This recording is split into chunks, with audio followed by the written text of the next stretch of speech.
First half ஃபுல்லாக அந்த லக்ஷ்மின்னு சொல்லிட்டு ஒரு குப்பை தொட்டியை பேஸ் பண்ணி கொண்டு வந்துட்டு இருக்காங்க. ரிப்பீட்டட் டைலாக் போர் அடிச்சிருது. இன்டர்வல் வர பார்த்தீங்கன்னா கொஞ்சம் லேகா இருக்கு. அட பாவிங்களா, இந்த படத்தை பார்க்கும்போது என் மனசு அவ்வளோ கஷ்டமா இருக்குடா. பாய்ஸ் மணிகண்டனை பார்த்தாவே பயந்து கிடக்கும். அந்த அளவு ஒரு அரக்க நடிப்புலையும் சரி ஆக்ஷனும் சரி அப்படி துருன்னு பின்னி எடுக்கிறாப்புல. மணிகண்டனுக்கு வந்து சரியான கம்பேக். நானும் சினிமாவில் ஹீரோவாக தான் ட்ரை பண்ணிட்டு இருக்கேன். ஸோ விஜய் சேதுபதி சார் நான் பர்சனல் லைஃப்லையும் மீட் பண்ணி பேசியிருக்கேன். அவர் கூட இன்டராக்ட்லாம் பண்ணியிருக்கேன். அவர்கிட்ட இந்த மாதிரி சொல்லியிருக்கேன் நான். அட பாவிங்களா, இந்த படத்தை பார்க்கும்போது என் மனசு அவ்வளோ கஷ்டமா இருக்குடா. இது ஒரு குப்பை தொட்டி படம் நான் நினைச்சேன். அப்புறமா பார்த்தா தான் தெரியுது இது அப்பாவுக்கும் பொண்ணுக்குமான ஒரு படம்னு. உங்க எல்லாருக்கும் ஒன்று சொல்றேன், எல்லார் வீட்டு பொண்ணை நீங்க இஷ்டத்துக்கு போட்டு ரேப் பண்றீங்க. உங்க வீட்டு பொண்ணை பொக்கிஷமா பாத்துக்கிறீங்க. எல்லா பொண்ணையும் உங்க வீட்டு பொண்ணா பொக்கிஷமா பாத்துக்கங்கடா பாவிங்களா. இது போல பண்ணாதீங்கடா தப்ப. ஃபர்ஸ்ட் ஹாஃப் ஃபுல்லாக அந்த லக்ஷ்மின்னு சொல்லிட்டு ஒரு குப்பை தொட்டியை பேஸ் பண்ணி கொண்டு வந்துட்டு இருக்காங்க. ரிப்பீட்டட் டைலாக் போர் அடிச்சிருது. ஆனால் அந்த லக்ஷ்மி யாருன்னு சொல்லிட்டு இன்டர்வியூ பின்னாடி ரிவீல் பண்ணுறாங்க. மனசே பாரமாயிருது. லக்ஷ்மி வந்து சூப்பர், அதுதான் சொல்ல முடியும். நல்ல கதை. இந்த மாதிரி கதைலாம் யோசிக்கிறதே சில டேரக்டருங்க. ஏற்கனவே ஒரு குரங்கு பொம்மை மாதிரி படத்தை எடுத்து அதை பெருசாக ஜனங்க அங்கீகரிக்கிறதுனாலும் நல்ல கதை. அப்படி எடுத்த ஒரு டேரக்டருக்கு நான் படம் பண்ணுறேன்னு சொல்லி 50வது படத்தை கையில் கொடுக்குறாருன்னா அவருக்கு எந்த அளவுக்கு கான்ஃபிடென்ட் இருக்கும். அதுக்கு ஏற்றதுக்கு 100% அவர் பூர்த்தி பண்ணியிருக்காரு. நெத்திலன் தான் இந்த படத்தில் எனக்கு ரொம்ப பிடிச்சிருக்கு. கதை கரு ரொம்ப பிடிச்சிருக்கு. ஹேண்ட்ஸ் ஆஃப் நெத்திலன். பாய்ஸ் மணிகண்டன் படத்துல வந்து அவர் ஒரு ரோல் பண்ணியிருக்காரு. அவரோட ரோல் வந்து எப்படி? பாய்ஸ் மணிகண்டனை இன்ட்ரோ பண்ணும்போது அனுராக் காஷ்யப் வர மாட்டார். பாய்ஸ் மணிகண்டனை பார்த்தாவே பயந்து கிடக்கும். அந்த அளவு ஒரு அரக்க நடிப்புலையும் சரி ஆக்ஷனும் சரி அப்படி துருன்னு பின்னி எடுக்கிறாப்புல. அனுராக் காஷ்யப் ஓப்பன் பண்ணோன்னா இவங்கள கீழே இறக்கிறாங்க. அவர் அடிச்சுட்டு மேலே வந்துடுறாப்புல. இல்லைன்னா மணிகண்டனுக்கு வந்து சரியான கம்பேக். அவர் ஆட்டிடியூடை மட்டும் கொஞ்சம் குறைச்சிட்டு நல்ல படங்கள் வருது பண்ணினார்னா கண்டிப்பாக ஒரு இடத்துக்கு வந்துடுவார். பரத் எங்கேயோ வந்துட்டாப்புல. அவரோட நடிச்சவரே கொஞ்சம் வெளியில் வராமல் இருக்காப்புல. கண்டிப்பாக அவருக்கு ஒரு லைஃப் இருக்கு. படம் வந்து பார்த்தீங்கன்னா கமர்ஷியலாக எங்கேயோ போகுமா அப்படின்னு சொன்னோம்னா அதை நம்ம சொல்ல முடியாது. ஆனால் அவரோட நடிப்புக்கு 40-50 படத்தில் இல்லாத ஒரு அரக்கத்தனமான நடிப்பு இந்த படத்தில் இருக்கு. அவருடைய இது வந்து அவரோட போர்ஷன் வந்து ஹெவி பெயின் ரொம்ப நல்லா பண்ணியிருக்காப்புல. சும்மா உலட்டல மாட்டாப்புல. நடந்து வந்து அந்த கண்ணில் வந்து பார்த்தீங்கன்னா அப்படி ஒரு ஃபயரு, அப்படியே நம்மளே மிரண்டுருவோம். அந்த மாதிரி நடிச்சிருக்காப்புல. ஒரு 15 வயசு பொண்ணை 50 வயசு கிழவன் ரேப் பண்றான். அது எவ்வளோ கஷ்டமான ஒரு விஷயம் தெரியுமா? அது பார்க்கும்போது அந்த கஷ்டம் நம்மளுக்கு தெரியுது. ஒரு 50 வயசு கிழவன் அவன் இன்னைக்கும் நாளைக்கு செத்து போயிடுவான். அவன் செத்து போற வயசுல அவனுக்கு என்ன சொல்ல முடியல. அது எல்லாம் நீங்க பீப் போட்டுருவீங்க. அந்த வார்த்தை தான் அவனெல்லாம் சொல்லணும். அந்த அளவுக்கு எமோஷனா இருக்கு படம். அந்த ட்ரெய்லர்ல ஒரு சஸ்பென்ஸ் வந்து டிராவல் ஆகிட்டே இருந்துச்சு. லட்சுமி யாருன்னு சொல்லிட்டு மீம்லாம் போட்டுட்டு இருந்தாங்க. அந்த சஸ்பென்ஸ் வந்து படத்துல பார்க்கும்போது கரெக்டா ஒர்க் அவுட் ஆயிருக்கா? நடுவில் கொஞ்சம் பக்கத்தில் காணும். பேய் மாதிரி இருக்காது அடிக்கடி சொல்லி காட்டுவாங்க. அந்த மாதிரி தான் எல்லாரும் பேசினாங்க. பட் அவர் வந்து லக்ஷ்மின்னு சொல்லிட்டு போய் சொல்கிறாரு. படத்தில் அது ஒரு கரு தான், ஒரு குப்பை தொட்டி தான். அந்த குப்பை தொட்டியை வச்சு ஒரு கருவை ரெடி பண்ணி சும்மா போய் சொல்கிறாரு அவருக்கு அந்த ஸ்டேஷனில் இருக்கிறதுக்காக. அப்படின்றது தான் அந்த கதை. மணிகண்டன் நல்லா பண்ணியிருக்காரு, நட்டி நல்லா பண்ணியிருக்காரு, சிங்கம்புலி நல்லா பண்ணியிருக்காரு, பாரதி ராஜா நல்லா பண்ணியிருக்காரு. எல்லாருமே கொடுத்ததை நல்லா அருமையாக பண்ணியிருக்காரு. இந்த படத்தை இதுக்காக வந்து பார்க்கலாம் அப்படின்னா வந்து நீங்கள் எதை சொல்லுங்கள்? கிளைமேக்ஸ்க்காக பார்க்கலாம். சூப்பராக இருக்கும். அதுதான் நடக்க போகுதுன்னு நம்மளுக்கு தெரியும். பட் நிறைய படம் பார்க்கறதுனால மற்றவங்க புதுசாக பார்க்கறதுனால அப்படின்ற மாதிரி. விஜய் சேதுபதி சார் படத்துல எந்த மாதிரி பண்ணியிருக்காரு? அவரோட பர்ஃபார்மன்ஸ் எப்படி? அவரோட நடிப்பை நம்ம சொல்ல வேண்டிய அவசியமே இல்லை. அவர் எந்த ஒரு கேரக்டர் கொடுத்தாலும் அருமையாக அவர் பண்ணுவார். இதுலேயும் அவர் எப்பயுமே கொடுக்குற போல தான் அவர் கொடுக்குறாரு. அவரை நம்ம புதுசாக எதுவும் பேச வேண்டிய அவசியமே இல்லை.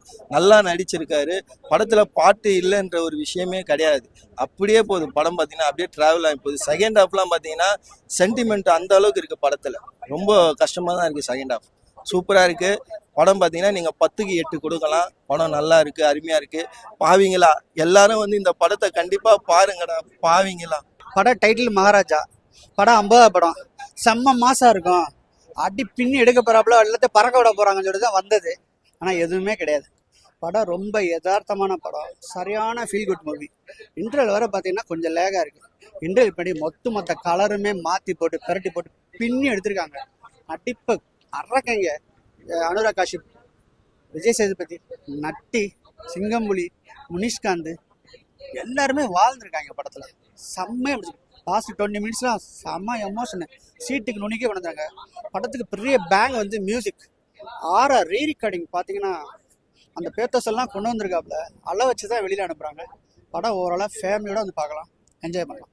பட் இந்த கதையில் நம்ம என்ன எடுத்துக்கணும்னா, இப்படி ஒரு டேரக்டரு ஃபர்ஸ்ட் ஹாஃப் ஃபுல்லாக ஒரு ட்விஸ்ட்டை கொடுத்துட்டு அதை டேர்ன்ஸை வந்து மர்ம முடிச்சுகளை அவுக்கிறது செகண்ட் ஹாஃபில் அருமையாக இருக்குது ஹாலிவுட் ரேஞ்சுக்கு. அதை நம்ம எடுத்துக்கலாம். சினிமாவில் ஹீரோவாக தான் சார் ட்ரை பண்ணுறேன். ஆனால் எனக்கு சரியான வாய்ப்பு தான் கிடைக்கலன்னு அவர்கிட்ட சொல்லியிருக்கேன். நீங்கள் எதுக்கும் கவலைப்படாதீங்க, நீங்கள் உழைச்சிக்கிட்டே இருங்க. ஏன்னா விஜய் சேதுபதி சாரும் கஷ்டப்பட்டு இருந்து தான் சினிமாவில் இப்போ ஹீரோ ஆயிருக்காரு. அவர் ஜூனியர் ஆர்டிஸ்ட்டாக இருந்து, ஸோ அதே மாதிரி நானும் இப்போ ஜூனியர் ஆர்டிஸ்ட்டாக படங்கள் நடிச்சிட்டு தான் இருக்கேன். ஸோ நம்மள மாதிரி கீழே இருந்து சினிமாவில் ஜெயிக்கிறவங்கலாம் கண்டிப்பாக ஜெயிச்சாகணும். நம்மள சினிமாவில் இந்த மாதிரி தப்பான மொழியிலாம் நடத்துவாங்க, நம்மளை அசிங்கப்படுத்துவாங்க, நம்மளை அவமானப்படுத்துவாங்க. நம்ம தான் அதை தொடச்சி போட்டுட்டு மேலே வந்துட்டே இருக்கணும். நம்மளை ஏதாவது ஒன்று பிடிச்சி இழுக்க தான் செய்யும், நம்ம தான் அதை உதச்சி தள்ளிட்டு மேலே வரணும். ஸோ அந்த ஒரு மெசேஜை நான் நல்லா எடுத்துக்கிட்டு, ஸோ நான் உழைச்சிக்கிட்டே இருப்பேன். நீங்களும் சினிமா மட்டும் இல்லை, எந்த துறையில் நீங்கள் ஜெயிக்கணும்னாலும் என்ன ஒரு இன்ஸ்பிரேஷனாக எடுத்துக்கோங்க. நானும் சினிமாவில் ஜெயிக்க தான் முயற்சி பண்ணிட்டு இருக்கேன். ஸோ நீங்களும் சினிமாவில் ஜெயிக்கணும், இல்லை எந்த துறையில் ஜெயிக்கணும்னாலும் உங்களை நீங்கள் முழுசாக நம்புங்க. யாருக்காகவும் எதுக்காகவும் உங்கள் கனவை நீங்கள் விட்டு கொடுத்துட்டாங்க. ஏன்னா நம்ம ஒரு கனவை நோக்கி நம்ம இந்த உலகத்தில் நம்ம போயிட்டே இருந்தோம்னா, நம்ம கனவை நோக்கி நம்ம எதை பற்றியும் கவலைப்படாமல் நம்ம கனவை பற்றி நம்ம உழைச்சிக்கிட்டு, நம்ம கனவுக்காக நம்மளை தானே உழைச்சிக்கிட்டே இருந்தோம்னா இந்த உலகமே நம்மளுக்கான கனவை நம்ம நிறைவேற்றி கொடுத்தணுன்றதை நான் சொல்லிக்கிறேன். ஸோ அதனால உழைச்சிக்கிட்டே இருங்க, எதை பற்றியும் கவலைப்படாதீங்க. இந்த படமும் ரொம்ப நல்லா இருந்துச்சு. இந்த படத்தையும் பார்த்து என்ஜாய் பண்ணுங்க. ஸோ நன்றி, வணக்கம். அந்த ட்ரெய்லரில் ஒரு சஸ்பென்ஸ் வந்து ட்ராவல் ஆகிட்டே இருந்துச்சு. லட்சுமி யாருன்னு சொல்லிட்டு மீம்லாம் போட்டுட்டு இருந்தாங்க. அந்த சஸ்பென்ஸ் வந்து படத்தில் பார்க்கும்போது கரெக்டாக ஒர்க் அவுட் ஆகிருக்கா? நடுவில் கொஞ்சம் பக்கத்தில் காணும், அப்பா பேய்மை இருக்காது அடிக்கடி சொல்லி காட்டுவார்ல, அந்த மாதிரி தான் எல்லாரும் பேசினாங்க. பட் அவர் வந்து லக்ஷ்மின்னு சொல்லிட்டு போய் சொல்கிறாரு. படத்தில் அது ஒரு கரு தான், ஒரு குப்பை தொட்டி தான்.